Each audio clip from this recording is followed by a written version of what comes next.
up, everybody? I'm Sal Klein. This is Reggie Steele.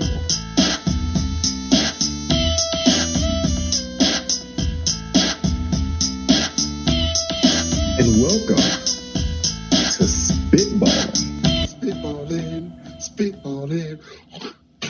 What's up, everybody? I'm Sal Kalani, and this is Reggie Steele, and welcome to In Person. Yeah, look at this. Two guys on the couch. Two guys on the couch. We're bringing it back to you live and direct to Spitballin. Boom. Boom. There we go. That was a good intro. Yeah, it was. This is a very special occasion because for those of you who've been paying attention and who've been engaged and involved and following us, you know that the previous podcast was leading up to Sal's I'll get right comedy into it. special. Well, I'm just saying we don't have to go into it, but no, that's fine. Let's do it. The comedy special, it happened. And it happened. It's done. I'm going to tell you, yesterday, I went and saw my buddy Matt Morales, gave me a little tour of KQED.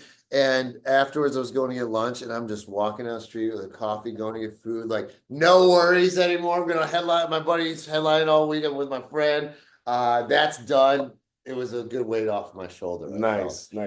Relief. Reggie was there. It was good. Reggie had a good intro. You introduced. Thank you. Yeah. Thank you. I got to do the voice of God. Yeah. You did it well too. Like you were doing, getting revved up, and then Reggie got in a pro mode. He's like, "Ladies and gentlemen." Yes, sir. Yes, sir. He took direction. He handled it perfect. He said, "Sounds like, make a little announcement and then pause." Yeah, it just doesn't do it. Ladies and gentlemen, Sal Kalani. Because you just got it. That's what all it is now. There's no attention span. Yeah, exactly. So, but it was good, man. I was it was fun. So yeah, what'd you think of it? I thought it was good. I really enjoyed it, man. I told you when I got there that leading up to it, like I remember parking my car and walking up the back stairs, and as I was turning the corner to head to the punchline, I got butterflies. I was like, oh, shit. Oh yeah. Yeah, I was like, oh man, it's happening. My stomach started turning a little bit, and I was like, okay, all right, here we go. Got in. Got to see Sal. Sal was so chill before the show. He's in the green room. He's got on his sweatpants. I had to change because I got there at 3:30. So I was like helping those guys for hours. And then I wasn't really helping them. They were doing most of it. But then I was preparing. And so I was like, I'm not putting on my outfit till the very end. Yeah. So he was in there chilling. He was so relaxed. They helped me relax. Oh, cool. And then he had his two openers. Alicia opened and did 10 minutes. And then Andrew Holgram, shout out to Andrew. He went up and did his thing. You know what I think it was? Because it was a little chill for them and I never think I ever experienced this before, but we have from the other side, but they were there for the headliner. Yes. Yeah, and because I knew a lot of people came out. I got to thank everybody who came out. It was a great crowd. And I really appreciate it. It was overwhelming. It was nice. And the best is when you come off stage and there's people I didn't even know they were coming and I see them and I was like, it was an SF reunion for me. I had people where I sold copiers. I had trivia people, comedy people, sketch comedy people. I was a great photographers. All people who touched my life in San Francisco, you came out and I appreciate all you. And then my four boys, I love that crew. You got to have, no matter who comes through, when you got guys that your peers, like Reggie, Kevin Monroe, and Matt Morales, it was just cool to have that moment with you guys again. Because we hadn't had that moment, especially in that green room, in years. Yeah, no, it was great, man. It felt wonderful to be back in the building and watch you go up and do your thing, man. I will say, what's kind of inspiring is when I was done, you guys, Reggie and Matt talked about getting back into comedy. See, I was inspiring them. They were like, this motherfucker get away with this shit. I want to go up there. I show the world. You know what? I have to admit, I was sitting in the back watching, and I was trying to take an inventory. I was like, yo, do I want to, how do I feel right now? Ultimately, the feeling was a feeling of excitement and joy for you. And, watching you persevere and watching you put things together and create things over the years. The thing about this guy is that he's always been he's never been shy or afraid to promote himself, to take chances, to invest in himself, be it producing his own comedy albums and now producing his own comedy special, to packing up his things and moving to Los Angeles, to packing up his things and leaving Cleveland to come out to California to pursue dreams and aspirations. is one of the things I admire about him. So sitting in the back thank of you, the Reg. room, yeah, no doubt. So sitting in the back of the room, I was proud to be there to witness yet another thing that Sal Kalani has taken on, set his sights on, taken on, and now has accomplished. Right? Like Buddy. it's legitimately goal setting and Yeah, it's accomplishing those definitely a things. DIY world, and it's just kind of like, and I don't know what it Do it is, but yourself. it's what's that? I said, for those who don't know, it's do it yourself. Yeah, DIY, and Not DEI, it's a different thing. DEI, That's a good thing too. DEI, that's a good DIY. thing. But DEI. yeah, I don't know. I just always want, and then like, and I've had people always tell you, "Nah, that's not gonna work out. No, you can't do that." And I was like, "Well, I'm gonna get fired and decided that's what I'm gonna do." And I don't know why. I'm just like, I'm no, really prove you wrong. Exactly. So if you don't take nothing else from this, take this. Don't ever let anybody else tell you what you can and can't do. Once you set your goals or you have your dreams, then that's it. Yeah, just Yeah. keep going because people will always tell you no. Yeah, like, exactly. constantly. And yeah. So, and it was fun. Like it was fun being a comic, sitting in the back of the room and watching and knowing what a club set is like, and then what a special set is like. And it was interesting because I was like, okay, let's see how he's gonna start. And Yeah, I had that plan. Yeah, what'd you think? well, you came out and you started like a club set, which he started with a club set, which is funny because it's like, it's the thing that we always do. Hey, how you guys doing? Oh, Right. it's good to see you. Yeah, Hey, first, right? yeah. So that's what I told him. I said what I wanted to say first. Hey, thanks for coming in there. And then I told him I want to do a little of that, so he'll end up cutting that out. Okay. And then I go right into the set. And then he went Yeah. right. So I was like, oh, interesting. Because I've watched enough specials, like Kelsey Cook's one. She hit 1 million views quick on YouTube, and that's how they did it. Like she came in, she thanked everybody, and then you could tell, and then multiple ones. That Greg Giraldo's one, I just remember you could tell that bit, especially as a comic. Oh, there was definitely a lapse there. Yes. And now they're getting right into the get bit. right into it. Because I think it's hard to go out and just go straight cold. Totally. Right? I knew it show. wouldn't be good. And then the crowd was kind of chill yet still. But then but it was funny because when I took that stage, it erupted. And then last night helped too, because I was opening for Kamiya, and I would say you probably had the same, if not a little more people at his show last night. But you could tell the people were on my side Tuesday more. Because everything was more ripping, Right. And there was some stuff, but the stuff that I really dug and I knew I've been working on for 2 years with Tim was going to rip, and it did, all in the middle and then in the end. It went all good. Well, so let me ask you this. So what'd you think of, and I don't know without giving away the bit, but me sitting on the stool bit there. Wait, which one's the stool bit? Hold up. Where I talk about the rough. Oh. No, that was revealing. Right? That was very it was very personal. And see, and I mean, it was personal and it was revealing because as a friend of his and a guy who's in his life and knows what's going on with him personally, and and without giving anything away, I would say there was a part that it was hard for me to hear because as a friend I care about you, right? But then also comedically, I'm like, wow, he's on his Richard Pryor shit. He's on his my man. That was something that kind of inspired me to do that. Yeah. It's like you were definitely very vulnerable and open. Yeah, I thought you managed it well. Thank you, man. Because what I want to say, so like, and after the thing, like, my mind's running crazy. 1 million people are there. I'm and I'm and I'm like, oh, I wish this stuff at the beginning hit harder, this or that, but I had that written. I wrote it, but I barely tried it. And I tried it once at Stu's thing out there, and it killed.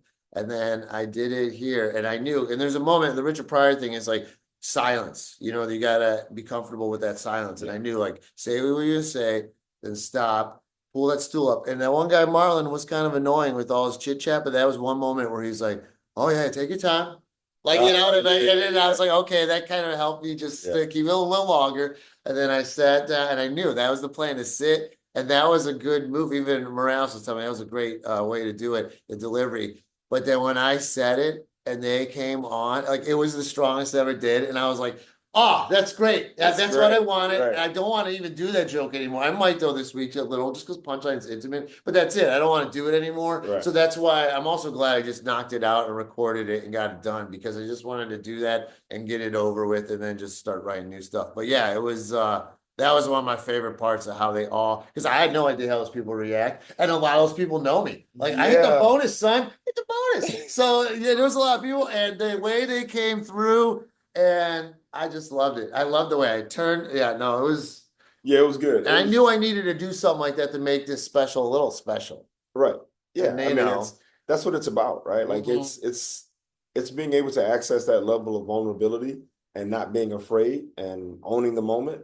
And Yeah. also the best part about it was without giving anything away once again, because you're there talking about it, we know you made it through whatever Right, the right. event, you know what I mean? So yeah, it was cool, man. It was cool. That was a very like for me, you know me. Yeah, no, okay, yeah, that's no, okay. Well, Yeah, that thanks, was Reg. good. I definitely yeah, I just knew I needed something extra. And then that was the extra. Yeah, I didn't see that one coming. Yeah, I didn't tell anybody. I barely told I didn't even tell, even when I did it in SAC, I didn't tell Stu, but and Stu, I will say, I gave him props because he's all about that kind of like the first time I did a joke about my brother and cancer, he was one of the first in SAC. He saw me do it at the punch and he was like loving it, laughing. He's like, yo, do that real shit, man. Do that real shit. I do. People react to it. I like it. Well, because everybody on some level Has experienced it. And so it's relatable, it's real, it makes you vulnerable. I think it draws people in. Yeah. Right? The best is when you can be vulnerable and then quickly make them laugh.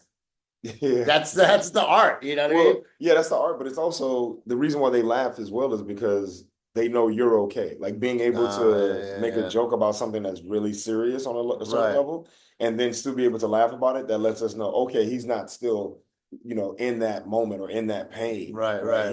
He can access it and tell us about it, but he can also pain, but no. No, absolutely. I mean, it's, you know. But it takes time too it is hard to get a good joke to word it correctly. I think the harder the topic, the tougher it is to put the joke together. And I remember like right after I was in Atlanta, or not Atlanta, but it was outside Atlanta doing shows with Tim. And like I had a couple of things written. I was like, I want to do this. That was the first time. And it was more about like the ex-chick stuff. And the crowd, I got nothing, right? And then Tim was talking afterwards. He's like, yeah, I think that might be a little too harsh, you know, right there. So I was like, oh, it's still pretty fresh.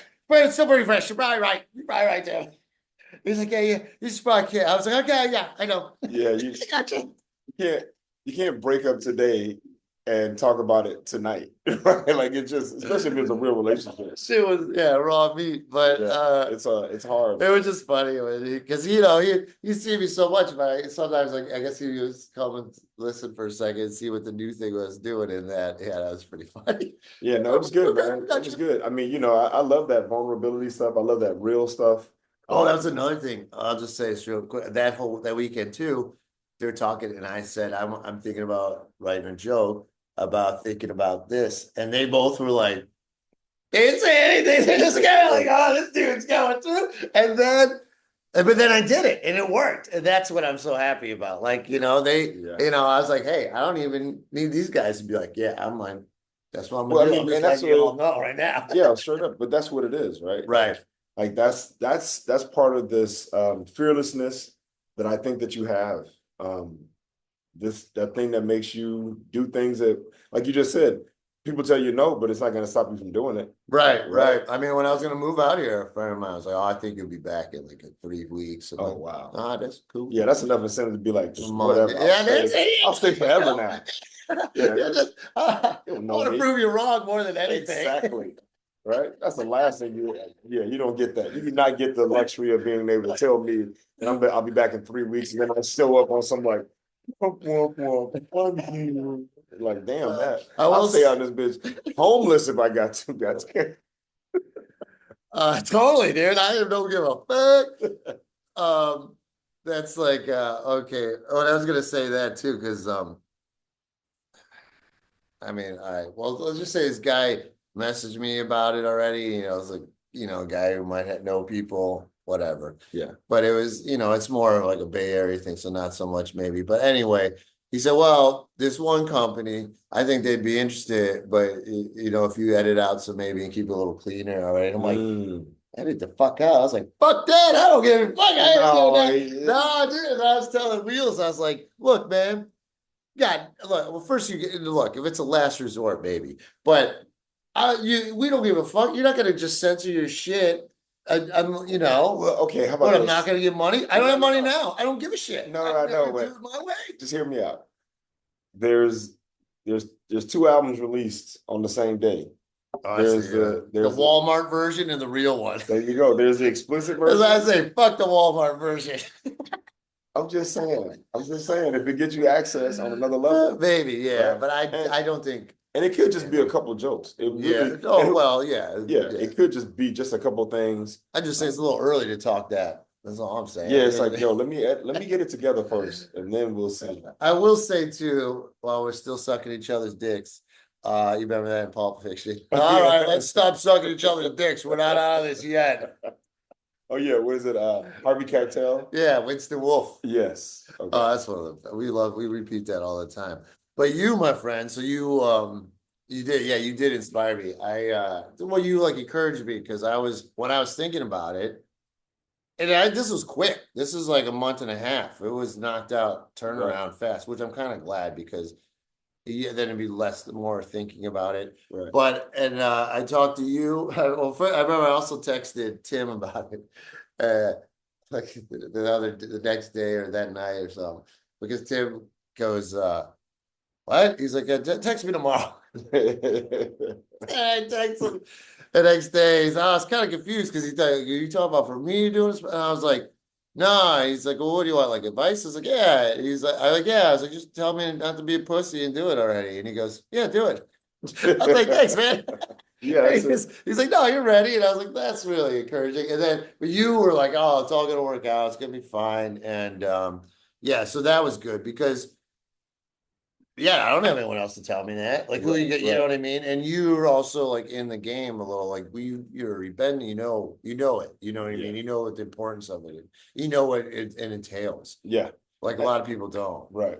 I think that's speaking to like just sometimes it's nice to just have somebody in your corner, right? Somebody on your side who's able to support and encourage. Yeah, because and obviously who's knowledgeable. Because if your mom is like, do it, it's like, well, your mom she's been telling you to do everything since you were little. Right, like, she don't really know. My family never really like was that supportive in the arts thing. Like a lot of them didn't even look at it as a job. Like I told you, my first album was because my sister said get a real job to earn a real paycheck. So it was like right off the bat, I'm like, oh yeah, fuck you, watch this. Yeah, I forgot about that. Yeah, that was the first album. That typical like Trump fashion. She denied ever saying. I'm like, I got an email somewhere in a Hotmail account if you really wanted to get down to it. But that's the whole reason I named that stupid thing. The internet keep receipts, y'all. Yeah, that's all I'm saying.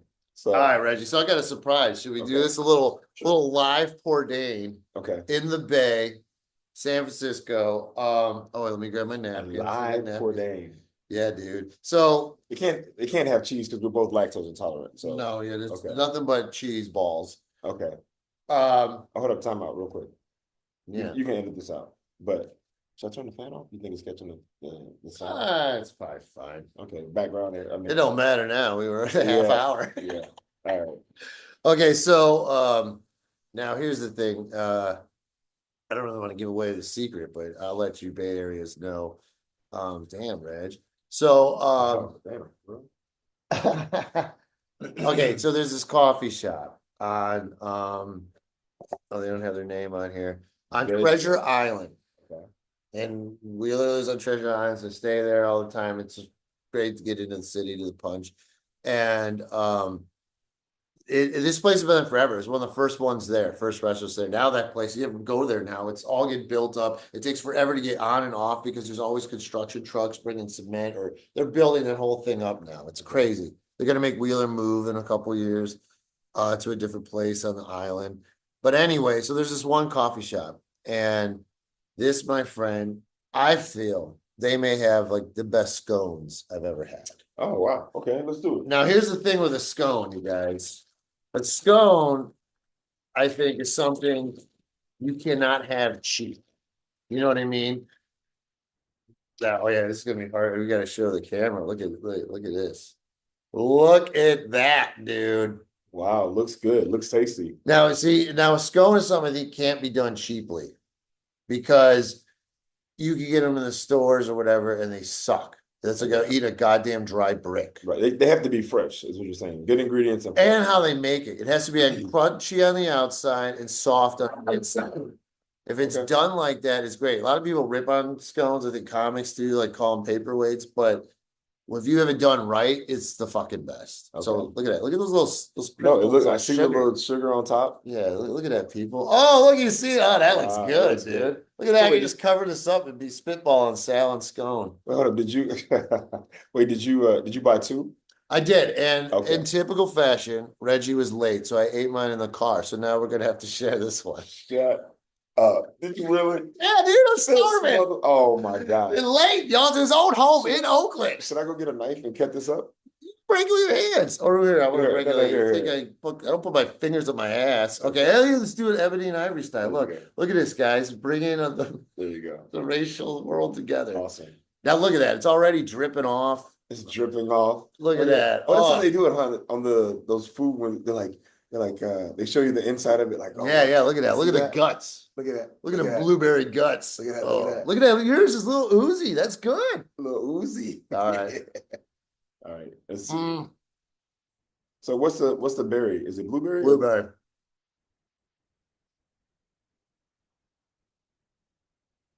Look at that face, y'all. He's a good hit. Mm, Right? that's a good scone. That is an That- amazing scone. No, he's right though. Like the little crunch on the outside, you can hear it. Like, Mhm. crunch, crunch.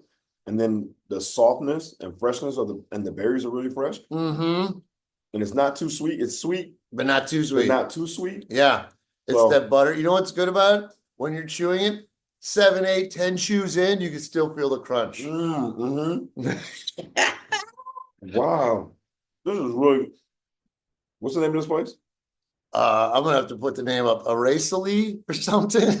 It's Aracely Cafe. And Wow. it's yeah. Yo, you guys did your thing big time. This is a really good scone. It's fresh. It's got that crunch. And this is like an hour and a half old. Oh my God. Because I was in the car and shit. Imagine if it was right out of the oven. Wow. I know, right? And And I don't eat scones often. me neither. But But- they usually suck.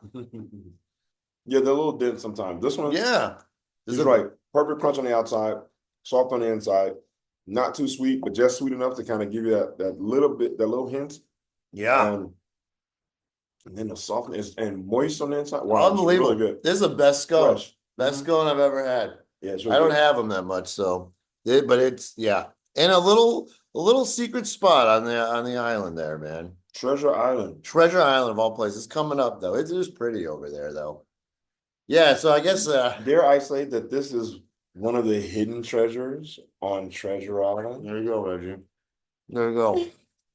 You know, it's funny, like I just realized Mm. this is why on actual food shows they just do like one bite and move on. But Reggie and I are like, no, we eat the whole motherfucker. We're in. We We're got nothing invested. else to talk about. We are invested. At this point, I'm invested. I'm eating the whole thing. I'm telling you, people, that was great. I loved your reaction there. It really hit you. Mm-hmm. Yeah, that Well- was one of the best. Okay, I'm not gonna finish it because I want to save a bite for later. But wow, that's really good, man. Yeah, and they have great coffee. They have great meals. They have all kinds of other stuff. I was there the other day and just got a burger before my show. I was like, just want something simple, you know? And but it's funny, the guy next to me, like she took his order, then she took this group's order, then she took my order. And then the group gets their food, I get my food, and that guy's sitting there. And I go, and then after a minute, I go, bro, what'd you order? He goes, salmon. I was like, Oh, hey, this guy. And then then he got this like Wait, big salmon. This morning?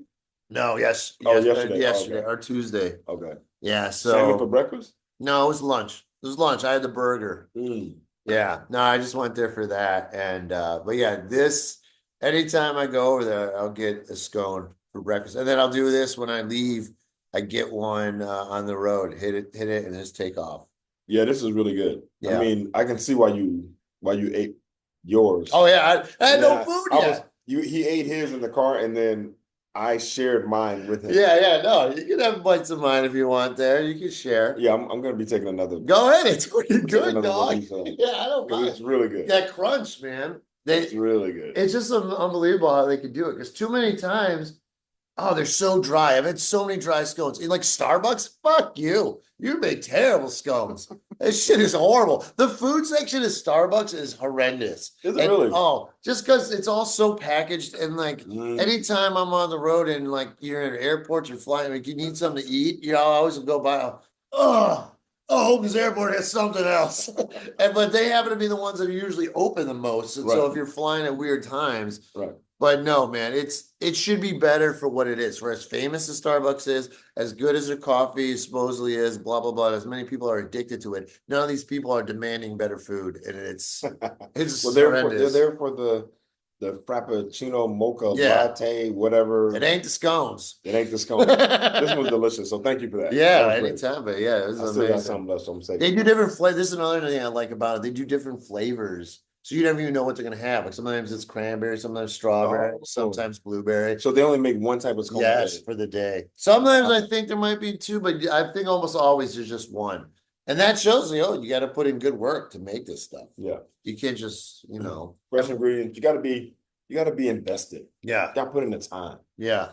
Wow. So yeah, that's my good poor day. I guess I could have talked about more food I went. I went and had a poke bowl yesterday.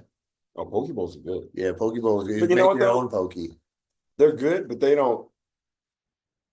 I play this. I eat a poke bowl and then You're a little hungry. I'm still a little hungry. Like I could eat, if I had a poke bowl, I could eat like 4 poke bowls. You know what I'm saying? You say that. Poke bowls. Poke bowls. I could eat 4 poke bowls. I could eat 5. 4 poke bowls. That's how you say it, right? Poke bowls. Poke bowls. Poke bowls. It's one word. Poke bowls. Poke bowl. Well, did you Not get rice poke. with your poke bowl? Yeah, they always come with rice, right? So that doesn't fill you up? Nah.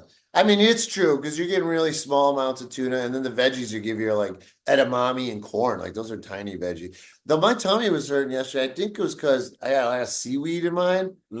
I think some of the seaweed was like darker. Then yeah. Oh, what's wrong with the dark seaweed? It wasn't green. It was like Oh, I mean, yeah, but you're not supposed brown. to eat, you're not supposed to eat brown or black seaweed. I don't know if anyone's ever said that out loud. There was like a strand or two, and I was like, "Is this gonna?" And then like later before the show, I was like, "Man, give me a Fernet. My tummy hurt. Put some of that seltzer in there too, please. And a little bitters." Yeah, no, I definitely. Yeah, so, but it was you make your own at the grocery store. That was pretty good. So you picked out the brown seaweed. Yeah, yeah. Well, no, I didn't pick it. She makes it for you behind the thing. Okay. But okay. it was probably good. It wasn't probably the seaweed. Who knows? And there was fried onion pieces in it, and yeah, they went to town. But whatever. So tell me, how does it feel to be back in the Bay? I mean, I know you come up here to do shows, but I do love it. I love the city. It's amazing. I think it's the best. And yeah, I've been trying to convince Sal to come back. Yeah, I mean, I do love it. But yeah, no, there's limitations though. You kind of hit those, No, but I can still come I up. mean, we here don't have and to do get all into the it now clubs, here on the but yeah. podcast. Oh, we could if we want to talk about, because this could really just be about, if we were to delve into this, it would just really be about what it's like in this industry and trying to stay busy, trying to advance, trying to, have consistent work, right? LA is obviously the land of opportunity and milk and honey and blah, blah, blah. There's a lot going on in LA, but also it's really hard to get into a lot of those things in LA. And then there's a lot of nothing, meaning there's a lot of shows that are obviously big budget productions and there's, opportunity to make enormous amounts of money. But then there's also a ton of other little shows that's constantly going on in different places that don't generate any money, that don't do anything, and no one's in there. But you can be busy doing those, but they're not going to necessarily help you get to the next level. Right. So it's kind of trying to find that spot where how do you go from doing those shows into getting into the bigger shows and then having the opportunity to get to the next level of shows. Right. I mean, that's partly why I recorded the thing, because we know people who've had pretty good traction on some videos and now they're headlining and packing stuff up. And also though, if you get an album and you get the audio, then you maybe can get that on Sirius XM and make money that way. Right. But no, yeah, you definitely have to, and that's too. I feel like if you want to be, you got to show people you're a headliner if you want them to book you as a headliner. Right. And I haven't been getting as much road work, and then I was like, I had a few headliner things. I'm like, well, let's just go for this, and then then I'll have something that I could always point people to also. Exactly. You know what I mean? Yeah. And that's kind of, I was like telling the opener last night, this girl, I was telling her about getting on Gotham Comedy Live, and I'm like, but the tape I used was a really good camera at the Irvine Improv where the club did it, but then I had my camera, and then the club uses the audio from the mic, but then my camera had the audio from the crowd, and that made it sound awesome and like what it really is. Right. And that's what I submitted to. There's all one camera angle, but the sound, and that's what I sent to the club, and that's what got me the set. Nice. So good quality tape is important. I never did live at Gotham. I think when I was thinking about submitting for it, it was like this is the last season of it. Like I was submitting, I was gonna be submitting for the next season. So I never got a chance to do it. But I remember being in New York and passing the comedy club, being like, "Oh snap, that's Gotham." Yeah, right. Is it right there in Manhattan? Yeah, yeah. Yeah, I remember I took the subway to it, and it was a trip though because it was like I think I told you it was like Monday Night Football. I was debuting the season opener, and it was like the Jets were playing, so it was like a light crowd, and it was like a Monday. But they always recorded some off times, but it was like live, like it was like they're like, "Yo, this is it," like, and they don't cut anything really, and it is a little trippy because you got the cameras there, and you flub a line, that stayed. And I wasn't as dialed in yet either, so I remember there was like one or two bits where I kind of like you could tell, but it was but it was good, it was fun, and honestly those clips have helped a lot. Like I don't know how much it's helped, but I always have people who can look at it, and those are the ones that usually get the way better views because quality, man. That's all people really. Well, and that also shows credibility. That's like that's the biggest thing in this business is like it's really, reaching out to other people. It's almost saying, "Hey, look, these other people that you may not know but have heard of, they've endorsed me, right? Even if you haven't seen the thing that I've done, you've heard of Jimmy Fallon, you've heard of Seth Meyers." You've heard of, Jimmy Kimmel, right? You've heard of Colbert or Stephen Colbert. Like it's the same thing back in the day that even if you did Jay Leno or Letterman or what have you, or Conan, people may not have seen the set, but the fact that you did the thing, they go, "Oh, okay, well, that group of people, that team of people, they approved you. So that means you're good enough to come do a thing." Here. You know what I feel could be partly sad right now in society is that a blue check mark is worth more than a late night set. That's crazy. And hold up. And what's worse about that is that you can buy a blue check mark. Yeah, you can pay for it. Just be there. You can always tell who does it too. 800 followers. Oh, you don't need a blue check mark. You don't need a blue check mark, dude. But you're trying to get some validity. Actually, but I will say this is kind of funny too when if you post a comment you post something and maybe the first 4 or 5 people have blue check marks, there is a little bit of like, oh, look, there's somebody of influence. Yeah, I got my celebs influence that are, and then, but see, for me, the people that I have that have blue check marks in my life, they've earned theirs. They legitimately. Right. There are a couple people, comics that met on the road, and they got them, and I'm like, how'd you get that? Oh, and he's like, yeah.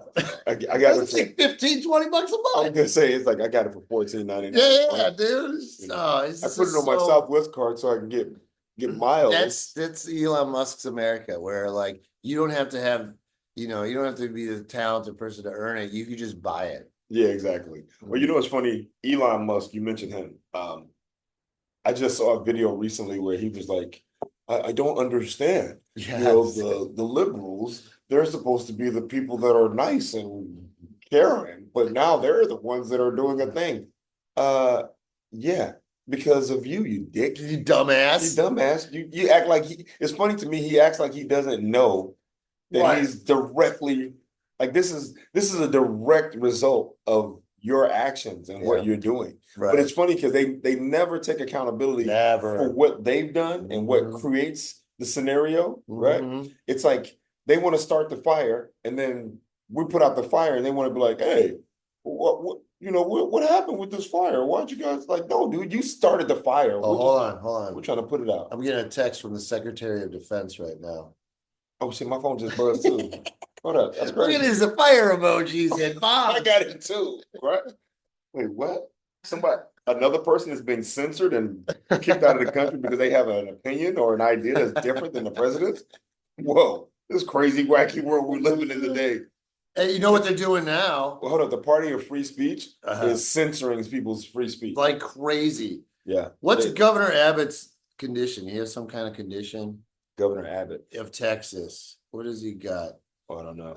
Because anyway, you know that the congresswoman, the black woman, Jasmine Crockett, I think her name is. Yes, I love her, by the way. I love her, dude. She's I the love her. fucking best. Yeah. Grilling people left and right. Keeping it real. Oh, she's so real, but they're going after her now. Oh boy. And they're trying to get her out because the best loud voices are the ones they want to silence. And she's connecting with people, and that's dangerous. And but they first said, because she was saying it's good that people protest Tesla, and then they're like, oh, she's trying to start violence against Tesla. Do you support the violence? You support the violence? I was like, okay, relax, Capitol riot supporters, go fuck yourselves. And then now she did something about Governor Abbott. I guess let's see his disability. And they're like, she said something. I don't even know what she said, but they're like, "Oh, she's making fun of the people who are mentally handicapped, or he probably is mentally, but no, who are handicapped." And then they show a clip. TMZ was talking to this guy. Wait, can we even say handicap anymore? I thought it was disabled. Disabled. And then they showed a clip of Trump making fun of the disabled reporter. You know, they're like, "Oh, but you're okay with it." Well, I'm going to try and censure Jasmine Crockett because that's what I'm focused on. Fuck you guys. Oh, dude, they're so hypocritical, Yeah. right? Like and don't take my word for it. Just look at what they've done and what they've said about anybody else who's not one of them that does something. They're always asking for some resignation, or someone to step down, or someone who's not qualified to do a thing. And then when they do the exact same thing, they're like, "Why are you making such a big deal out of this? The liberal media is making a big deal out of this. It's not a problem. I don't understand what the issue is. You guys just love making a big deal out of nothing." It's like, shut your ass up, because you guys, they're so hypocritical, man. It drives me nuts. It does. It drives me nuts. I still can't get over the fact that in Oklahoma, they are talking about bringing the Bible back into schools. Oh, I think they already did. Bringing the Bible back into schools where it belongs, because in the Bible it talks about schools in Oklahoma. Yo, this isn't bad. This is what she said. So I guess he's in a wheelchair. Okay. Yo. She's like, "You can walk your ass up out of here." She goes, y'all know we got Governor Hot Wheels down there. Come on now. And the only thing hot about him is that he's a hot ass mess, honey. That's hilarious. Hot Wheels. I mean, look, is he permanently in a wheelchair? Like he can't walk forever? Like I don't know. He was struck by a fallen tree in 1984 while jogging, crushing multiple vertebrae. He's been in a wheelchair, or he's used a wheelchair for 40 years. Governor Hot Wheels. Ew. Hey, man, you can't be hypocrites, though. You don't really care about that stuff because we've seen how you acted towards Trump. So, hey, dude, hold on. Can we talk about the fact that a tree fell on this dude? I know. How slow you jogging, dude? Like, I mean, I'm not even saying how slow he's jogging. It's just, I would feel like God was mad at me. Yeah. Right? Yeah. For me to be moving and for a thing to fall at the same time. Yeah, I was telling you not to be a conservative dick early on in life, and you missed it, bro. You missed the signs. Yeah, hold on, just for the record, we're not laughing at his disability. Like, no. I think it's awful that he was hit by a tree and was paralyzed. I think that's wrong. I want to look at a tree. A sycamore. I think that's awful, and I'm sorry that was his experience. I'm just talking about the timing that is required to be moving and have a thing happen at the same. It's almost like it's in. Oh, see, Salah's not right. He didn't see it coming. Was like, this was not. What's the movie? Austin Powers. This was not. No. Right.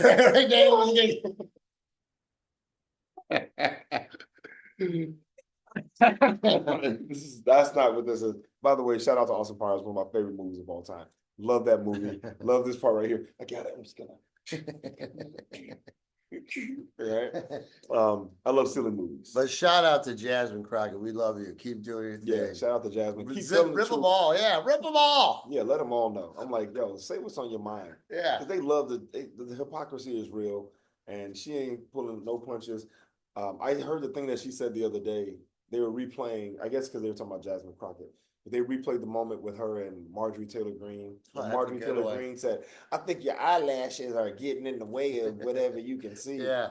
And she was like, wait, we're not doing that. I know we're not body shaming people, right? Like, that's not what we're doing, please. And they were like, we're going to strike that out. She's like, I want that stricken from the record. And Marjorie Taylor Greene was like, well, whatever. I don't believe that. And they were like, okay, we're going to strike that from the record. She goes, well, because we're not going to body shame because, you know, I don't think that anyone should say anything inappropriate about somebody who's a beach blonde, butch body.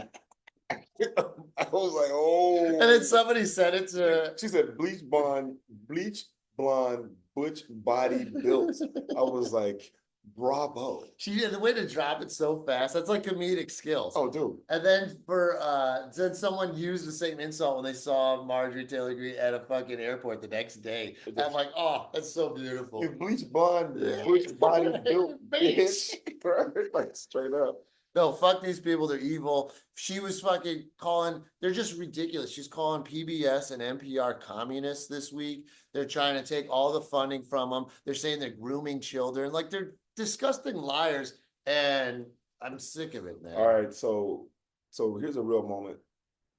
We are at the prefaces of watching our current government being dismantled. We're watching an administration that is actively taking it apart and trying to dismantle and destroy. And the judges don't agree with them. They try to remove them. Exactly. They are literally trying to destroy our democracy on every level. They want it to be a authoritarian, whatever, oligarchy, whatever fascist, whatever you want to call it. That's what they're doing. All I'm saying to everybody right now is do not listen to what they say, but watch what they do. Mm-hmm. And they are actively saying what they're going to do, and they're trying to do it. So when you got people who are telling you that they're going to dismantle and take apart and replace, they are not trying to put in something else. They're trying to remove all the stop signs and all the speed bumps and all the regulations so that they can do whatever they want for as long as they want without any pushback. And they're already proven that if you say something, if you oppose them or go against them, that they are legitimately trying to eradicate, erase, and get rid of. They are literally trying to delete people and information, what they are doing. Yeah. So, we just make sure to everyone out there, we got to just stay active and keep pushing back. Because you know what? This is America, man. And we're going to stay and say what the hell we want. And that's why I say, fuck Governor Hot Wheels, fuck Fat Face Vance, and fuck Putin's puppet, that Cheeto-flavored mashed potato-looking motherfucker. Cheeto-flavored. Freedom speech, baby. Yes. And this might be our last podcast. Woo! I'm surprised no one's at the door right now. Yeah, I love that end of the Tupac song. Like, well, no offense to your buddy, but he's like, fuck Biggie, fuck Bad Boy, fuck the crew, fuck you too. Oh, dude, you're gonna go with Hit 'Em Up. Hit 'Em Up now. It's a little harsh. Dude. All right, hold up. Changing gears. I remember the first time I heard Hit 'Em Up, I was in Birmingham, Alabama. I was visiting my mom, and I was hanging out with some friends. We were on Oxmoor Road, where I was hanging out with, at that time, in that apartment, some guys I went to high school with. There was Jermaine.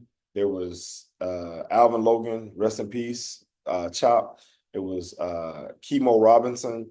And I want to say Big E, Ernest was in the building, and I was over there, and they all lived together in this apartment. And they were like, yo, Reg, have you seen this? Oh, man, you got to see this. And this goes way back. This is like the music video? The music video. Okay. This is like either on VHS they had it, or it was like on some music channel. Like there was some way that they were able to access it. They put it on, and all of a sudden, I just heard Tupac, "You fat mother, my phone make sure all your kids don't grow. That's why your wife and I did." And I was like, and they were just sitting there like, "Fuck your bitch in the clip, you claim West Side when we ride, when we quit the game." Yeah, going through that whole joint, and I was sitting there listening to this.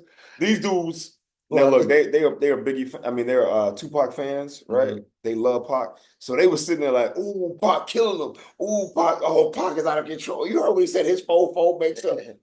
And you know me, I'm all like, Yeah. I was like, "Yo, this is not good." Oh yeah, you thought it was like the beginning of the end. Oh, I was like, "Yo," I was like, the language, Yeah. the energy, Yeah. the things that he's saying, Yeah. right?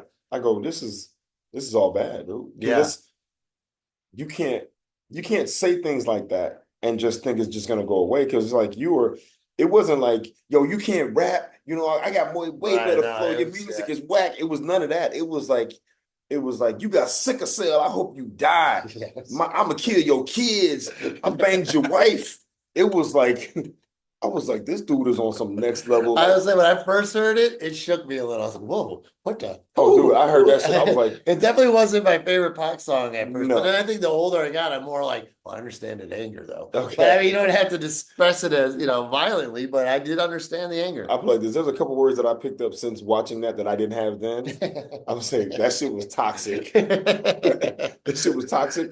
But it was a And good song though. It was a little yeah, catchy. It was catchy. it was all right. It is whatever. But it was also it was fight music, Yeah, right? that's Like, really what, yeah. yeah, it was fight music. I'm like, yo, they gonna start a riot with this. Like people, and the thing about Pac, right? And we could get into this. This is a whole discussion. But the thing about Pac that Pac was good at was he was very good at evoking emotion, Mm-hmm. right? So he studied people like Martin Luther King and Malcolm X and Huey P. Newton and he and Stokely Carmichael and what I mean, like he listened to people who were able to deliver their words in a way that affected people not just mentally but emotionally, Mm-hmm. right? And so when you got a guy who's on a song who's able to, one of his skills or talents is being able to evoke emotion, right? And you got a guy, and people follow people like that. Yeah, Like yeah, they yeah. fall in with people like that. So all of a sudden, you talking about with passion how much you hate somebody and how wrong they are and what they try to do to you and what you did to them. Then you get people that get on board with that who are affected by that emotion. Right.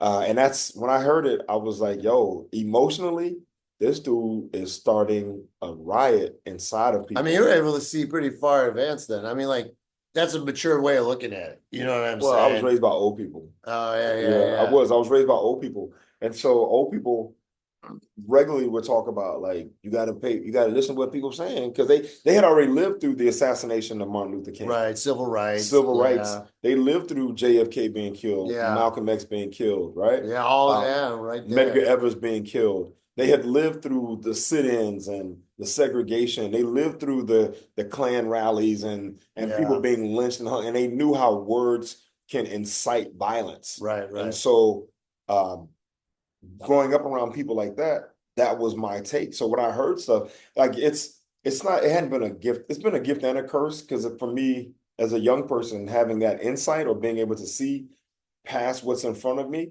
it sometimes has hindered my ability to just enjoy something, right? Because sometimes I'm looking at it and I see a deeper level, right? Like I was having a discussion with the guy who came. There's a friend, the guy that came out to see Sal the other night, a guy named Carl. We talked for a long time, and I think I've talked about this on here before. But we were talking about the whole, the show Martin, and when it was out, everybody loved Martin. I mean, whatever came on Thursday night, the whole dorms would shut down. Everyone would go downstairs to watch Martin. And I was like, yo, I can't watch it. Because I would watch it, I had seen it. And for me, there were so many layers of things that were that I felt to be stereotypical. They were like enforcing stereotypes. Black stereotypes in the sense of, dark-skinned women are attractive, which is how he treated Pamela. And then the light-skinned women are attractive, which is how he treated Gina. Then you had Gina, come on, Gina. Exactly. And then you had like a handsome, intelligent, articulate, tall guy in Tommy who wore glass. He always had on a button-up shirt and slacks. Sitcoms. Right. Yeah. But Tommy, he had all the tools, but he never had a job.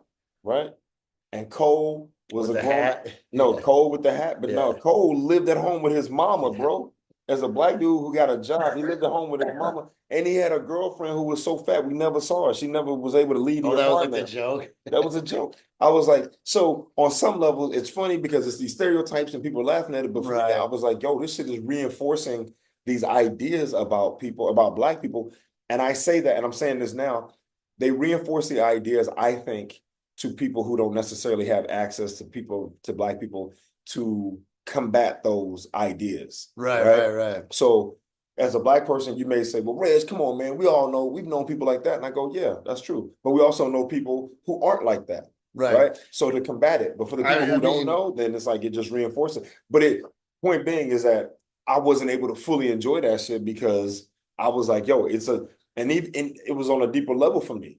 Even watching Martin do some of his stuff and, doing whatever, and some of the movements, they triggered ideas that went back to like Sambo, right? The Sambo characters they had with the black guys. Oh, hey, like, how come, boss, I want to go outside? You know what I mean? So it was hard for me to just kind of do a thing. Now, with that being said, and I'm going to say this, my first credit, and they actually gave me credit. Oh, yeah.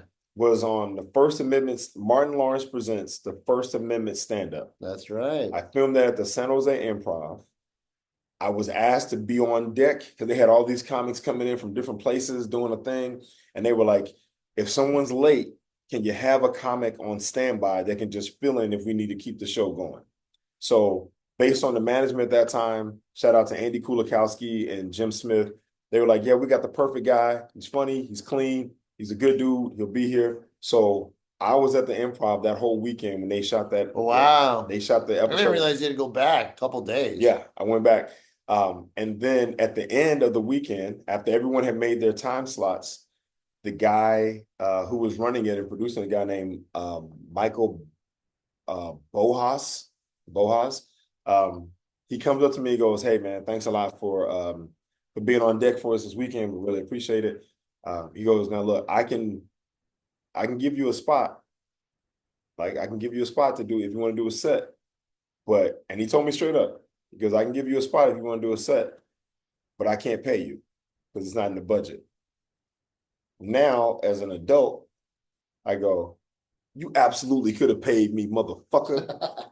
You absolutely could have paid me because you weren't paying that much anyway. For me, you would have gave me $150, $200. That ain't in the budget. You could have petty cashed that shit. You could have took that shit out your pocket right there, Michael Bohas. But I'm not going to be mad at you because I understand this business. I didn't have representation at the time. I had nobody advocating for me in that way. But I was also thinking, hey, look, I can get this set. I'm going to be on this show. And I got to take my picture in front of the stars. And you got it. They aired your thing, right? And they aired it. And so they put me on the episode I'm on the episode with Cheryl Underwood, Gary Owens, Finesse Mitchell, and Reggie Steele. Now you the whitest one on there. Gosh, with Gary Owens on there. That's funny. That's hilarious. Ball breaker. But where'd you put it? Was it on TBS, wasn't it? I can't remember. It was on Stars. Okay. It was on Stars. And so with that, I gotta say, because I gotta indirectly thank Martin because he did have a show. It was Martin Lawrence Presents. Yeah, they put and I was on it. So I would never disrespect Martin and his talent and his skill set, right? I think he's been a very talented guy for a very long time. He's had a wonderful career. And, I'm not trying to disparage him. I'm just saying that based on the show, and there's a team of writers and creators, there were some parts of the show that were hard for me to get behind. Interesting. Right? It's hard for me to get behind. But yeah, man. I do know what you mean, though. They always like young Reggie Steele. I had braces back then. Yeah, it's funny. Especially in the 90s when they would always push stereotypes like, the black does this, white does this, Asian does that. But I do remember when I was working in the ballpark and I never really, I'd always see just that one image of black people on TV of like, thuggish, whatever. And there was a black nerd. And he's like this heavyset guy with glasses that we worked with. And I'm like, oh, this is different. He's really nerdy. He's like really into comics and shit. And he's like, but man, he got so grilled by all the other peers. And I remember this one kid, is it Antoine? They call him Twan. He had this big football looking head, but he was like gangster. Like he would sell people guns if they needed them. He sold drugs. Like these were like people, a lot of these guys some guys came to the projects. This was hardcore, but he was right down there in the city. But I remember Twan, like you didn't want to he'll just start ripping. He's a small dude, skinny and tall, but that was it. But you could tell he had that like gangster in him. Yeah. And he just one time, the nerdy guy was named Jared, and he's just like, just sitting there where they'd sit in the kitchen and rank on each other. Like this is all great, like for building a comic, you know what I mean? Yeah. And I just remember like, yo, Jared, how you get no pussy? And they just start, he's like, hey. And then Jared was like, no, I can push. I just don't talk about it like everybody. That's not. Hey, shout out to Jared. Keep his mouth shut. That's how you do it. But we used to clap. I remember I had this one friend. I was like a couple, like in the second or third year, I was there named Carter. And he was this tall, skinny dude, looking like Snoop, maybe Nipsey or a little more. And we used to just clown all the time and he'd call it getting funnies. And I was just so into it. And there's this one guy, Omar. He's this light-skinned black dude with this huge head. He had a big head. And Carter used to call him Jupiter Head, right? Damn. Jupiter Head. And then one time I go, hey, Carter, what am I doing? And I just start walking around Omar. I'm like, I'm stuck in his head's orbit. And he's like, ah! And Omar just like sitting there. He was not that bright of a guy. And it was, oh my God. Oh, that's funny. Yeah, man, that's crazy. But yeah, that's part of the community too, right? Like we as Black people, man, we love to really just get on each other about. I mean, nonsense. I got a good ranking. Now that was the one thing. If I could keep that ranking, I got on Marlon on the show. Ooh. Yeah, did. I don't know because he talked about that after the show. Who, Marlon? He did. Well, fuck Marlon. You should shut your goddamn mouth. Well, hold up. Marlon was a good dude, man. Got a chance to talk to him. Okay, but in that moment, he didn't quite understand as a comedy show taping. And I guess he'd been drinking, so he might have been off a little bit. But the part where I'm talking about the 1950s. Yes, dude, I don't give a shit. The twins came up to me, Ernest C. and Ada, love you guys. They came up. They go, what you doing? They go. Yo, that shit was really funny. I don't want to say it, but that shit was really funny. And Carl got up and fucking dapped me up after it. Okay. I mean, if that's, I don't know. Dude. It's a tough one, man. We'll see. It's a tough because I sat in the back of the room. I laugh. That should kill. I go, it's funny, but it's racist. And it's like, but I know you're not racist. So I go, it's a great joke. But see, at that point, everyone I think knows that too. I don't even remember when I said it, but no, yeah, we'll see. Because he was this. All right, so this. Yeah, we don't want to. Don't ruin it. I'm not gonna give it away. But there's a part where obviously at a comedy taping, you can't talk. You're supposed to keep quiet, right? And there was one guy who didn't quite understand that. I don't know if he had been to comedy shows before. Yeah. So during the taping, and I knew his friend who brought him. Right, we used to play ball together. So he was a little chatty during the show. Dude, that's right. Every fucking time, like they don't probably hear it all. They don't hear it. And then Sal at one, throughout the whole thing, Sal's kind of like, all right, I guess we'll have to edit this out. We have to cut that out. So I hear this. I mean, look, Sal says a thing. He's obviously frustrated. This dude's been talking, and he makes a quick comment, and the shit is funny. But it's also one of those things where I'll put it like this: it's one of those things where Dave Chappelle said, because Dave Chappelle said he heard people laughing. Some people were laughing for the right reason. For the wrong reason. Someone may laugh for the wrong reason. But see, if I post that, I might be able to get some of those MAGA supporters. And every view counts. You guys. I wasn't even saying any view I could get. And that would help me get on Rogan. I don't know. Yeah, definitely get you on Rogan. But it was, I don't want to say racist, but it was definitely a comment. Oh, I hit the racial tone. But when those sisters, though, told me that, and these are good church-going Christians, and I was like, oh, well, and he dapped me up. That's 2 approvals. I mean, I don't know what else I need for the Black community. I'm gonna say, oh my God.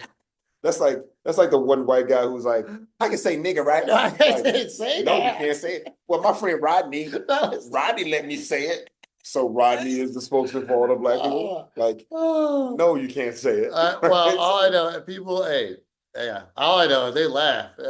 All right, wrap us up, Reg. This is gonna be a great special, I hope. Well, I was thinking, even if you didn't keep that in, that might be. I don't know if that's gonna be a promo. Yeah, we'll see. Okay, this is the last thing I'll say, and I want to say this. Go ahead, I'll say something too. I think that you should have the special. You should have two versions, right? If you can. a clean edited version and then have the full version Yeah. and then have a blooper reel. And I think the blooper, because there's some parts of it that that I think, you know, obviously don't fit the special because it's like comedy club type stuff. Right. But they can be used as promotional videos for like comedy club type stuff. Right. Good. All the footage you could have. Yeah. Yeah. So I was thinking, you mentioned Pryor when we started, and the Richard Pryor live, it was like he thought was his best one, and then the next one, Sunset Strip. Those are my two faves. But people are still walking in when he's doing live. He's like, he's already walking in. Man, them 70s, late 70s, was it 78 or That was at 79. 79? Yeah, I remember that. There's a guy walking across it. You're like, what the hell? And then one guy's taking a picture of him, Yeah. and it was, He's like, "Let's sit down." And then he's talking about like the white people came, some black dudes already took their seats. Yeah. Well, I guess we're gonna take you now. Right? You know who made a joke about that I think has been a really good joke is Cedric the Entertainer. Oh yeah. He has a great joke about that idea, the hope and the wish, right? He's like, you know, when white people show up, if they show up late, they say, "Why?" And excuse me, doing the white voice, they would show up and be like, "Why? I really hope that no one's in our seats," right? He said, "Black people live by the wish. Black people show up like, I wish the motherfucker would be sitting in my seat." Cedric did that? That's Yeah. funny. That's Black a people good live by joke. hope. Black people live by the wish. I That's a hope good no way to one's in say my it. seat. I wish a motherfucker would be in my seat, right? So it made me think about that when you talking about the white guy walking in, I like did. Eddie Murphy. He took it to the. That's with Rich funny. Pryor. That's So, funny. all right, let's wrap it up. All right, folks. This is the first post Sal Kalani comedy special podcast of With the Spitballin'. Bourdain, we did all With the kinds of Bourdain. stuff. And this is two guys on the couch. Maybe that's what we'll call this episode. Two guys on the couch. The spitballing two guys on the couch edition. But we hope you enjoyed today's episode. We had a lot of fun. It's always great to be in the room with my dude. He did a great job. I'm excited for you guys to see the special coming out soon. So with that being said, that's Sal Kalani. I'm Reggie Steele. Right there. And this is Spitballin'. Peace.